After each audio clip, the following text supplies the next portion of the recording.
전세를 살다가 갭 투자를 하려고 한 자본금을 한 4억을 모아놨었는데요. 예, 네, 근데 이번에 보던 곳이 너무 올라가지고 갭이 벌어져서 예. 추가 자본을 마련하고자 지금 사고 있는 전세 금액을 빼고 이번에 월세를 계약을 했어요. 예. 그래서 총 한 5억 5천 정도의 그 자본을 가지고 있는 상황인데, 예.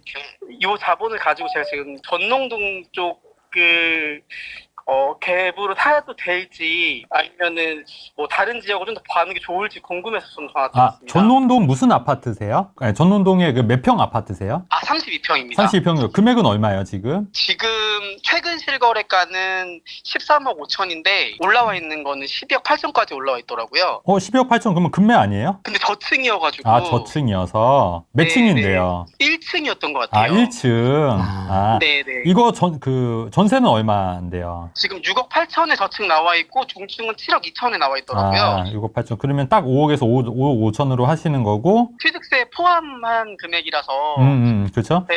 그러면 현재 무주택이세요? 얼마 전에 제가 의정부 쪽 청약이 당첨된 분양권을 팔았거든요. 파셨어요? 네, 그거는- 거의 무피 쪽으로 팔고. 무피로? 네네네. 그리고 이제 서울 쪽을 아무래도 사야 될 것 같아가지고. 그래요? 근데 이제 아기도 있고 이러다 보니까 이제 서울 음. 쪽에 뭐 그런 쪽으로 보고 있는데, 네. 이제 전농 노종이나 뭐 위문 회기 쪽 보고 있긴 하거든요. 근데 의정부 그 신축 아파트도 괜찮지 않았을까요? 완공되면? 근데 그게 주상복합이고, 세대수가 작아요? 네, 400세대 이하의 네, 의정부 역 쪽에 있는 최근에 올라온 고층 아파트거든요. 네. 네, 근데 이제 좀 전매하게 되고, 분양이 전매하게 되고, 이제 그 네. 이제 자본을 모아서 갭으로 이제 살려고 준비를 하고 있는 그러면 거예요. 월세는 얼마에 사시려고요? 월세 지금 5천에 120짜리를 구했어요. 네. 네네. 그래서 소득 자체는 뭐 한 달에 그래도 저축액 따지고 한 250 정도 저축을 할 수 있는 상황이어서. 예. 250이요? 네, 저축액 기준으로. 네. 네. 근데 거기서 이제 120을 월세로 내면은 그래서 100만 원 정도로 저축을 할 수 있는 상황이긴 합니다. 그러니까 이제 제가 항상 말씀드리는 게 이제 이런 거예요.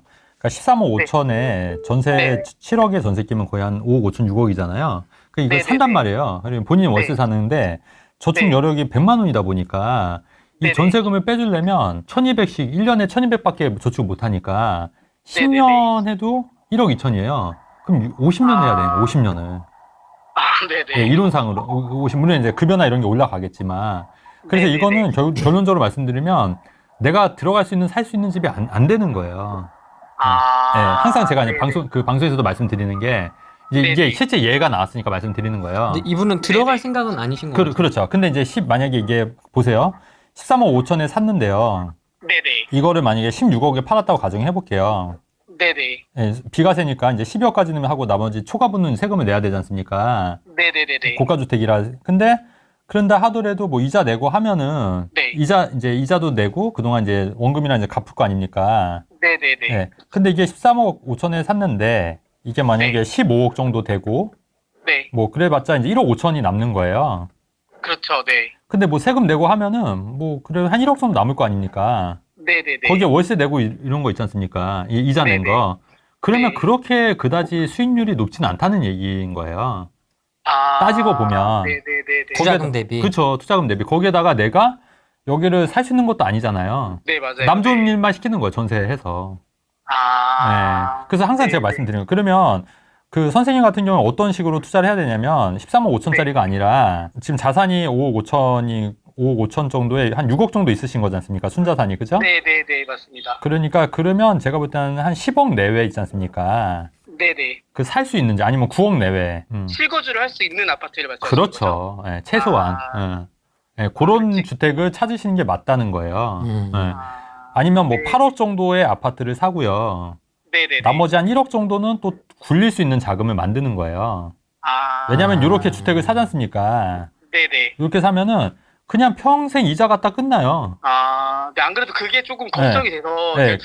뭐 대출을 네. 더 내가지고 나중에 실거주를 할까도 사실 고민을 네. 하긴 했거든요. 너무 영끌인 것 같아가지고. 그렇죠. 근데 이제 그렇게 되면 문제가 7억에 대해서 네. 만약에 내가 시세 들어가면 7억에 대한 대출을 전세 빼주고 하면 내야 이자를 이제 7억에 대한 대출을 이제 받아야 되지 않습니까? 네네네네. 그럼 4%가 되면 예를 들어서 4%면 2,800이잖아요. 네네. 그럼 거의 한 달에 이자만 250만 원이기 때문에 저축을 아예 못 하시는 거예요. 그렇죠, 맞습니다. 네. 네. 그러면 그냥 평생 그냥 끝난다니까요, 이게 인생이. 네. 그렇지 네네네. 않나요? 네네. 이거를 제가 방송에서 몇 번 얘기를 한 거예요.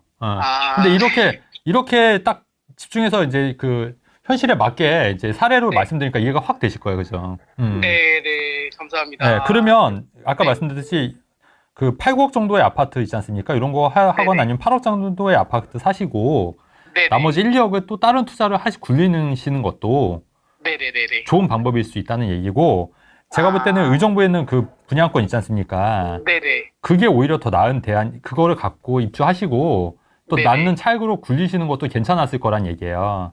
차라리. 이미 네, 팔았는데. 이미 팔았죠. 네. 그러니까 어쩔 수 없다, 이거는. 그럼 이제 말씀하신 대로 조금 여력이 감당 가능한 정도의 금액을 사는 게 맞는 거라는 말씀이신 거죠? 저는 그렇게 생각합니다. 선생님 근데 이거 실거주할 생각은 아니시고 그냥 투자용으로 좀 끼고 사놓으려고 하셨던 거죠? 아니요, 실거주도 생각하고 있었어요. 아 그래요? 그럼 좀 네네네. 무겁긴 하다. 그렇죠. 근데 이제 13억 5천이 진짜 한 20억 정도 되거나 18억 정도 돼야지 이제 그렇게 되는데, 또 그것도 이제 세금 구간이기 때문에 그쵸. 그렇게도 그러면 이제 18억 팔고 또 이제 이게 근데 13억 5천이 만약 18억 18, 16억이 됐다고 하면은 네네네. 마찬가지로 모든 그 서울 시내 동네들이 34평이 다 18억이 되는 구간이에요. 네, 그렇기 때문에 혹시 네네. 네, 큰 의미는 없다. 네. 이게 나중에 지금 최근에 전세가가 많이 올라가고 있잖아요. 네. 전세가 좀 올라왔을 때 구매하려고도 생각하고 있거든요. 좀 더 모으고 있는 상황인데 그래도 큰 의미는 없겠죠. 전세가 올라간다 해도. 그러니까 제가 이제 이렇게 하다 보면 너무 이렇게 무리해서 사면은 네네. 그거를 오래 버티지를 못하셔서 네, 또 중간에 또 이제 또 이자 부담도 이래서 이제 또 처분하는 결과가 또 나오더라고요. 그래서 제가 볼 때는 좀 이렇게 자기의 규모에 맞는 집을 사시는 게 어떨까 하는 게 제 생각입니다. 네, 이거는. 네. 물론 이제 판단은 본인이 하셔야 돼요. 네네네. 네. 감사합니다. 네, 잘 선택하시면 좋을 것 같습니다. 네, 감사합니다. 네. 네. 서울이 올라가고 네네. 들썩들썩 하니까 네, 뭐라도 네. 하나 사놓자라는 게 이제 네. 한 3, 4년 전에 비슷한 패턴으로 지금 또 네네. 나오는 것 같고 그쵸. 월세 살고 뭐라도 그쵸. 하나 사놔야 네. 되는 거 아니냐. 왜냐면 후레인 같은 투기꾼 유튜버들이 자꾸 네네. 오른다고 막 하는 네네네. 분들이 많으니까 네. 뭐라도 하나 사야 되는 거 아니냐 하면서 이렇게 질문하시는 분들이 많으실 것 같아요. 네. 근데 이거는 제 말도 한번 경청해 보시는 것도 한번 괜찮을 것 같지 않아요? 어때요? 얘기 들어보니까. 얘기 들어보니까 그러니까 현실적으로 하나씩 네. 파고 들어가니까 좀 무겁다. 그렇죠. 네. 네, 맞아요. 이해되죠. 이자만 250 그쵸. 나중에 내야 되고 거기다 원리까지 같이면 한 4, 500만 내야 되니까. 실거주 하려면 250, 300은. 그러니까 그래서 이제 이런 분들이 이제 나중에는 다 털고 나오니까 가격도 이제 그래서 노도광이나 뭐 내가 이제 많이 올랐다가 금방 떨어졌던 이유도 이런 영끌족들이 많아서 그런 거예요. 그래서 어떤 부동산 전문가들은 막 무조건 영끌을 사야 된다는데 저는 그거에 절대 반대한다고 계속 누차 말씀드리는 거예요. 왜냐면 자기가 근데 물론 이분이 소득이 만약에 한 진짜 저축 여력이 한 5, 6배 된다. 그러면 또 얘기가 달라지는 건데 네. 이분은 저축 여력이 250밖에 안 되지 않습니까? 그래서 그런 유튜브 상에 이렇게 얘기하는 게 다 상황이 다 다를 수밖에 없는 거예요. 그래서 그거를 함부로 얘기할 필요도 없는 거고, 그래서 여기 조건이 다 맞고 그 얘기를 듣고 나한테 적용돼서 무조건 해야겠다 이렇게 생각하셔도 안 된다는 거죠. 왜냐하면 상황이 다 다르니까. 그리고 어떤 분들은 만약에 좀 이렇게 하다가 몸이라도 좀 아프고 안 좋아지면 진짜 큰일 나는 거예요, 사실은. 그러니까 그렇게 하면 안 돼요.